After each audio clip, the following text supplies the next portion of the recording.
দর্শক, সরকার যেখানে নদী নাব্যতা রক্ষা, দূষণ রোধ এবং পতিত জমিতে চাষাবাদের মহা পরিকল্পনা হাতে নিয়েছে, সেখানে রাজনৈতিক নেতারূপী কিছু ভূমিক্ষেকরা তা ধ্বংস করতে কোমর বেঁধে নেমেছে। সমাজে এইসব ভূমিদস্যুরা নদী, খালবিল, এমনকি সরকারি জলাশয় দখল করে এবং ভরাট করে নিজেদের স্থাপনা নির্মাণ করছে। গিলে খাচ্ছে হাজার হাজার একর সরকারি জমি। চোখ মেলে দেখুন, আপনার চারপাশে এমন ভূমিক্ষেকদের অভাব নেই। এশিয়ান ইনকোয়ারির আজকের পর্বে তেমনই একজন জবরদখলকারী ভূমিক্ষেকর আদ্যপ্রান্ত আপনাদের সামনে তুলে ধরার চেষ্টা করব।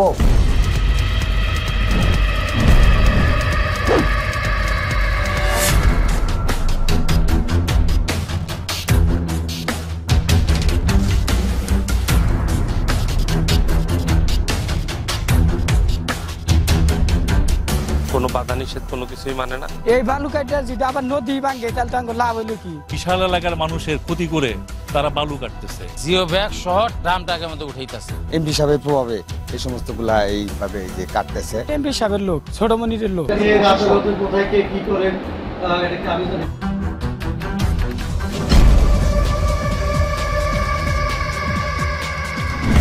ক্যাডার বাহিনীর কারণে সরকারের একটি বিশাল পরিকল্পনা নদী খনন, দখল, দূষণ মুক্ত নদী এবং অনাবাদি সরকারি জমি উদ্ধার করে চাষাবাদ করা ব্যাপকভাবে ব্যাহত হচ্ছে। নদী দখল, অবৈধ বালি উত্তোলন, জোর করে সরকারি জমি দখল এবং সেখানে ক্ষমতা দেখিয়ে অবৈধ ভবন নির্মাণ করা তাদের কাছে নিত্যদিনের ব্যাপার। বাধা দিলে চালানো হচ্ছে হামলা, করা হচ্ছে অমানবিক নির্যাতন।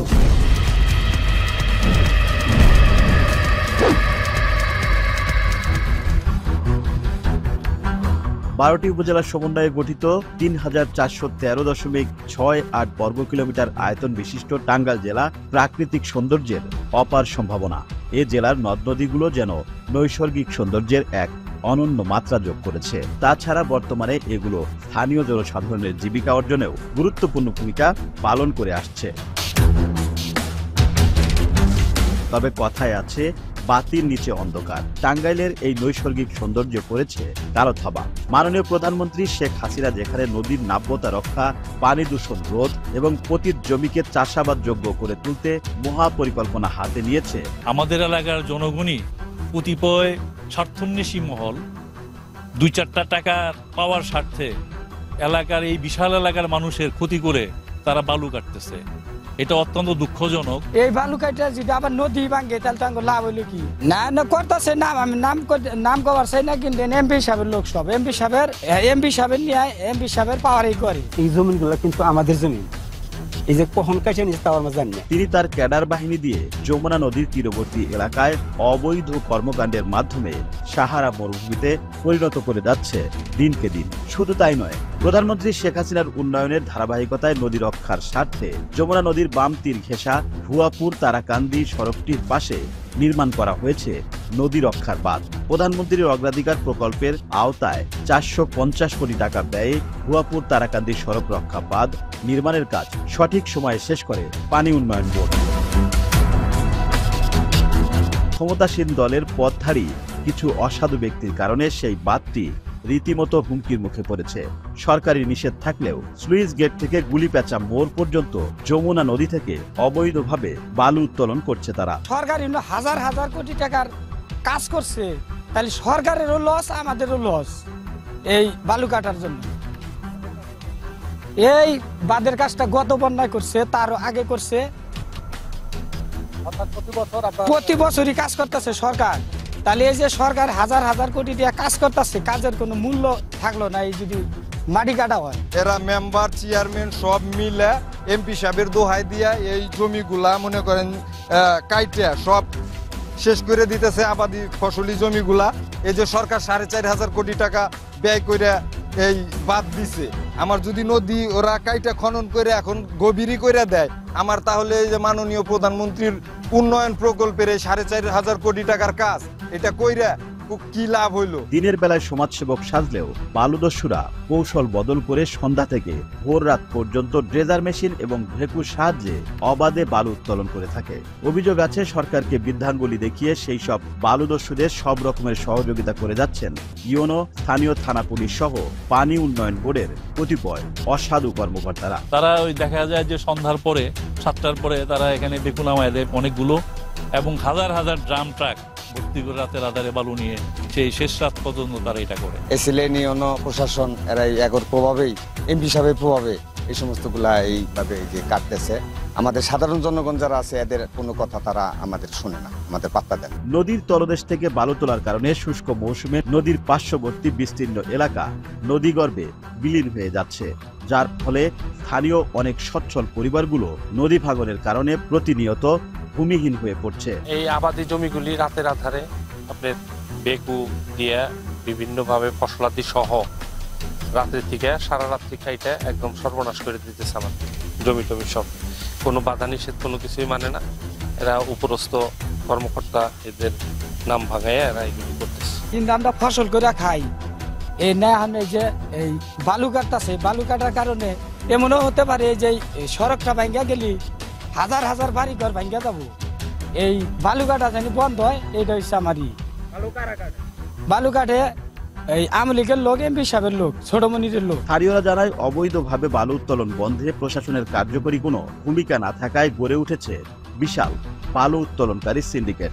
আর এই সিন্ডিকেটের অন্যতম সদস্যরা হলেন ফলদা ইউনিয়ন পরিষদের চেয়ারম্যান সাইদুল ইসলাম তালুকদার, নুরুল ইসলাম মেম্বার, আলমগীর মোল্লা, হিটলার মোল্লা, আশিক মোল্লা, জিয়া, দীপু, আনোয়ার আরো অনেকে। এমপি সাহেবের দোহাই দেয়, এমপি সাহেবের নাম ভাঙায়া আমাদের স্থানীয় চেয়ারম্যান আছে দুদু চেয়ারম্যান, আমরা স্থানীয় চেয়ারম্যান আছে মাহবুব খা, আর এই স্থানীয় কিছু ডিগ্রি চরের লোক আছে, হিটলার মোল্লা, আশিক মোল্লা, নুরুল মেম্বার, মানে দুল্লু মেম্বার। এগুলা মনে করেন যে কাটতেছে আপনার এমপি সাহেবের বাইকনা আছে।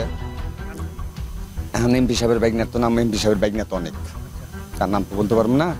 এখানে লোকাল যারা দায়িত্ব আছে, এখানে নুরুল মেম্বার আছে, আলমগীর মোল্লা আছে, আশিক মোল্লা আছে, আরো অনেকেই আছে। এরা হইলে আমাদের তানভীর হাসান ছোট মনিরের লোক।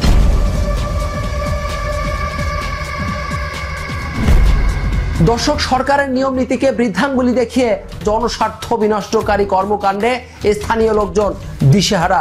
বিস্তারিত জানবো, তবে একটা বিজ্ঞাপন বিরতির পর। সাথেই থাকুন।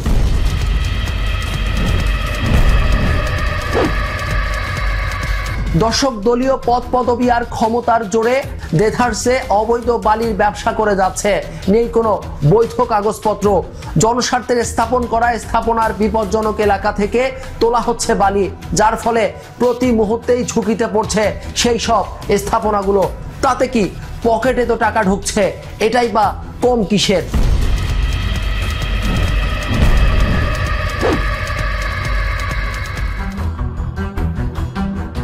পানি উন্নয়নের বোর্ডের জায়গা থেকে কিভাবে অবৈধভাবে বালু উত্তোলন করে তা আবার বিক্রি করা হচ্ছে সেটা জানতে মোবাইলে কথা হয় টাঙ্গাইল জেলা পানি উন্নয়ন বোর্ডের সহকারী প্রকৌশলী নুরুজ্জামানের সাথে। নুরুজ্জামান ফোনে জানান, লোকবলের সংকট আর তাদের কাছে নির্বাহী পাওয়ার না থাকায় অপরাধীদের শাস্তির আওতায় আনতে পারছে না। অন্যদিকে অবৈধ বালু ব্যবসা বন্ধে প্রতিনিয়ত পানি উন্নয়ন বোর্ড নির্বাহী কর্মকর্তা ও জেলা প্রশাসক বরাবর চিঠি দিলেও কোনো সুরাহ হচ্ছে না। বেড়িবাঁধের পাশ থেকে আপনার প্রতিনিয়ত বালু উত্তোলন করা হইতেছে, এই বিষয়টা নিয়ে কথা বলার জন্য। বালু উত্তোলন করা হইতেছে, জি। এখন এটা আমরা কি করতে পারি? জি, পানি উন্নয়ন বোর্ডের আন্ডারে, মানে আপনাদের আন্ডারে ব্যবস্থা তো আপনারাই নেবেন। ব্যবস্থা আমরা নেব, হ্যাঁ, এটাও ভালো কথা।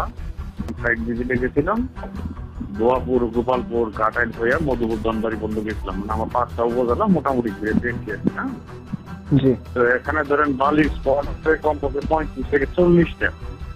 আমরা যখন ইউনো মহোদয়কে চিঠি দেই, দ্বিতীয় অফিসে চিঠি দেই, এই পর্যন্ত আমাদের দায়িত্ব আসলে, কারণ আমাদের কাছে তো প্রশাসন নেই। আপনি কি আসলে প্রশাসন নেই, কারণ এখানে অনেক বড় বড় লোক জড়িত। আমরাও বারংবার চিঠি দিচ্ছি, ইউনো অফিসকে চিঠি দিচ্ছি, দ্বিতীয় অফিসকে চিঠি দিচ্ছি।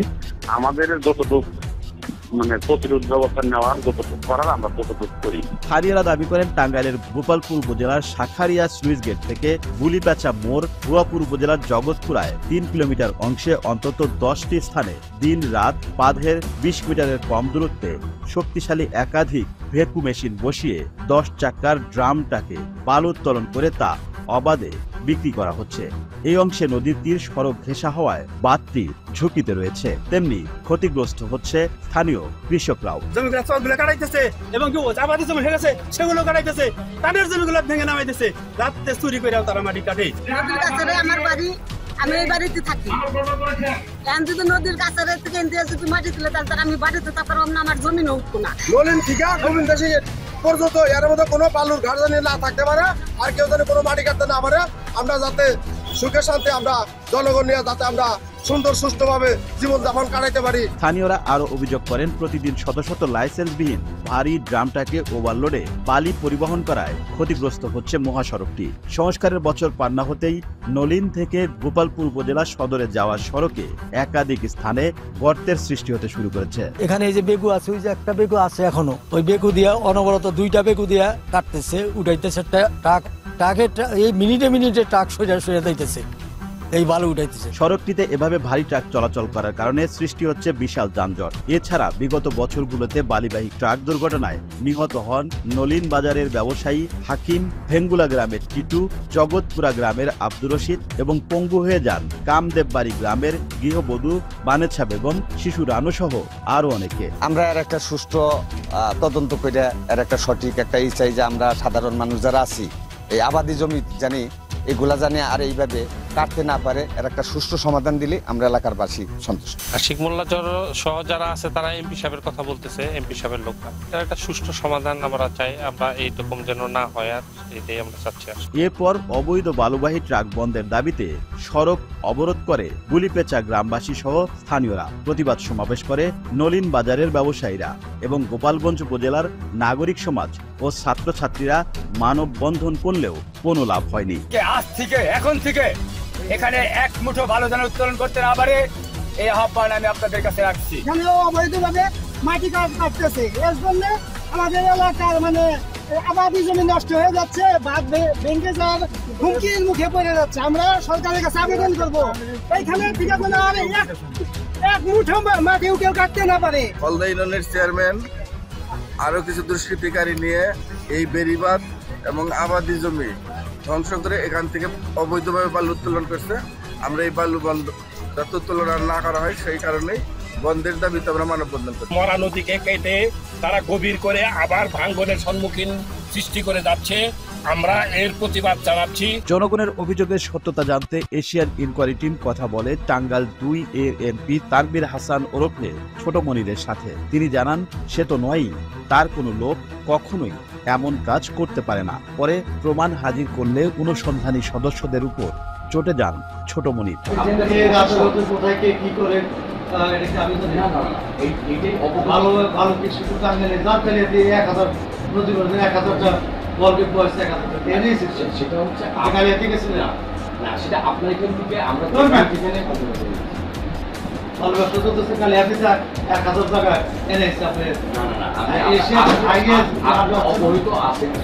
আমি অবশ্যই থাকবো থেকে আমার দায়িত্ব যদি প্রশাসনের মাধ্যমে আপনাকে আমরা প্রশাসন তো আপনি কি স্থানীয় আপনি স্থানীয় এ ব্যাপারে উপজেলা নির্বাহীর সাথে কথা বলার চেষ্টা করা হয়, কিন্তু তিনি অনুসন্ধানী টিমের সাথে তেমন কোনো কথাই বলেননি। সে সময় দায় সারা প্রশাসনিক ব্যবস্থার কথা জানান তিনি। এ বিষয়ে প্রথম আমি অভিযোগটা আপনাদের কাছ থেকে শুনতাম এবং এ সম্পর্কে সরজমিন অন্তর্ভুক্ত বিভিন্ন সকল আইনগত ব্যবস্থা দিয়ে না আমাদের এখানে বালু মহান হিসেবে জায়গায় কোনো বিস্তৃত নাই। আপনি আমি এগুলো কোশ্চেন এই মুহূর্তে আমাকে কোশ্চেন করতে পারবেন না, আমি না যেটুকু বলেছি এ বলুন, বাকি তথ্যগুলো দিতে গেলে আমাকে একটু স্টাডি করতে হবে।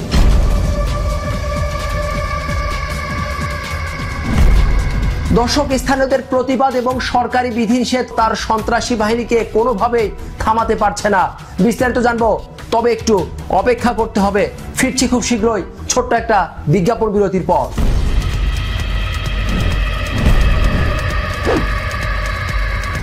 ফিরে এলাম বিজ্ঞাপন বিরতির পর।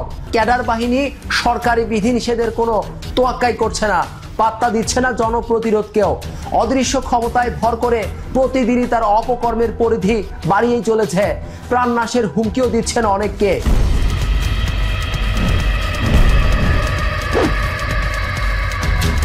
টাঙ্গাইল 2 আসনের আওয়ামী লীগ মনোনীত প্রার্থী তানভীর হাসান ওরফে ছোট মনিরের ব্যবসায়িক আয় কমলেও নগদ টাকার পরিমাণ প্রতিদিনই বেড়েছে। দ্বাদশ জাতীয় সংসদ নির্বাচনে মনোনয়ন ফর্মের সাথে দাখিল করা হলফনামার মতে স্বাক্ষর জ্ঞান সম্পন্ন এই প্রার্থী নিজেকে একজন বেসরকারি ঠিকাদার উল্লেখ করলেও গত 5 বছরে তার ব্যবসা থেকে আয় কমেছে বলে উল্লেখ করেছেন।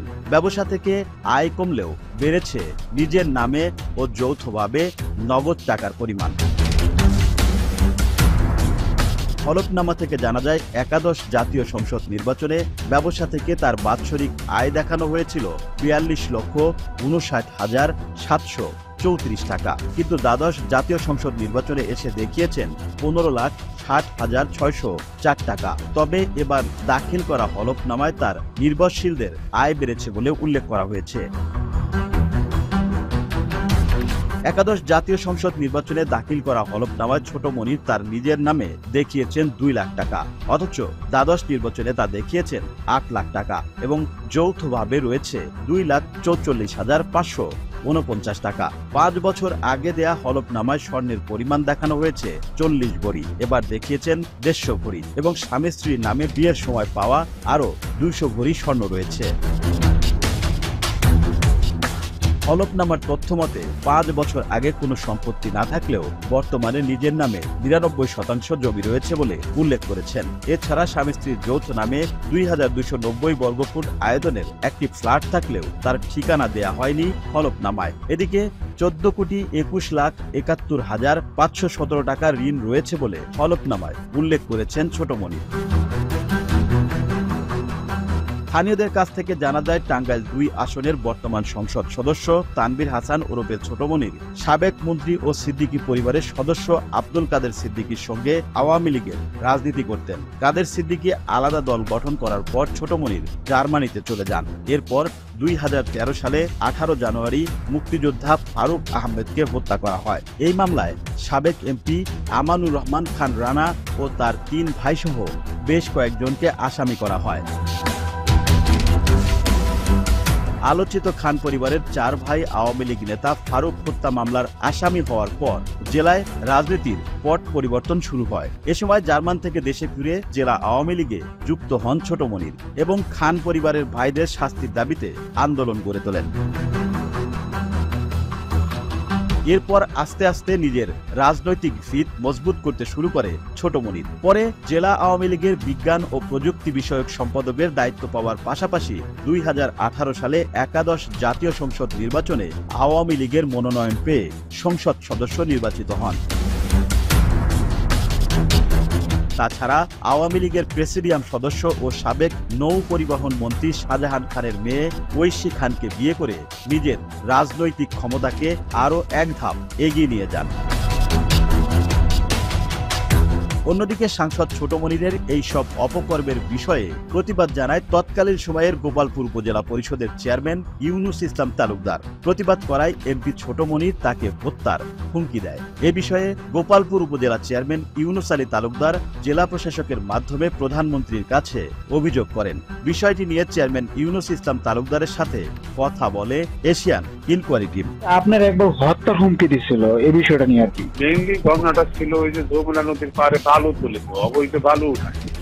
হ্যাঁ, তখন এই বালু মহলগুলা বন্ধ করতে বলছিলাম যে আমরা শত শত কোটি টাকা খরচ করে তারাকান্দি বাঁধ এবং প্রধানমন্ত্রীর অগ্রাধিকার প্রকল্প নদী ড্রেজিং করে বাঁধ দিয়ে ব্লক দিয়ে আমরা তীর সংরক্ষণ বাঁধ নির্মাণ করার প্রকল্প, এইভাবে বালু তুলে অবৈধ বালুর ব্যবসায়ীরা এটা করে এটা বাঁধটা হুমকির মুখে পড়তে পারে এবং পরবর্তী সময়ে ওই যে মাদকের ব্যবসা যেগুলার বিরুদ্ধে বক্তব্য, তখন এই হুমকিটা দিছিল আমি জেলা চেয়ারম্যান থাকাকালীন সময়।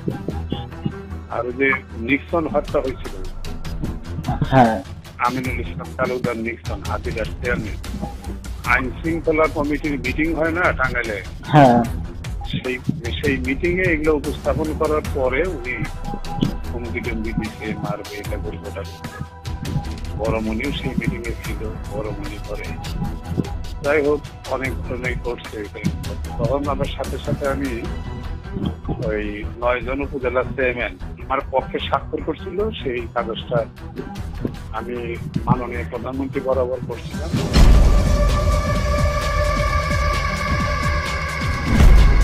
দর্শক, জনগণের সেবক রূপী তানভীর হাসান ছোট মনির ও তার সন্ত্রাসী ক্যাডারদের মতো এমন হায়নাদের বিরুদ্ধে আমাদের অনুসন্ধান চলমান।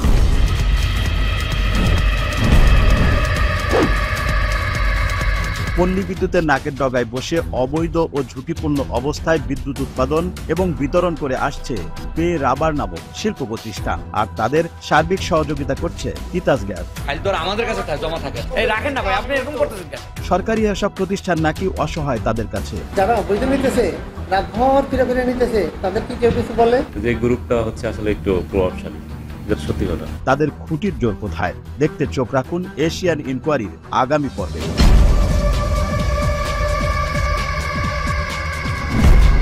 আজকের মতো বিদায় নিচ্ছি, তবে বিদায় নেওয়ার আগে বলে যাই, আপনার অনুসন্ধানী মনের পর্দা খোলা রাখুন। অন্যায়ের সাথে আপোষ নয়, প্রতিবাদ করুন। সুস্পষ্ট তথ্য দিয়ে আমাদের সহযোগিতা করুন। সবাই ভালো থাকুন, সুস্থ থাকুন। খোদা হাফেজ।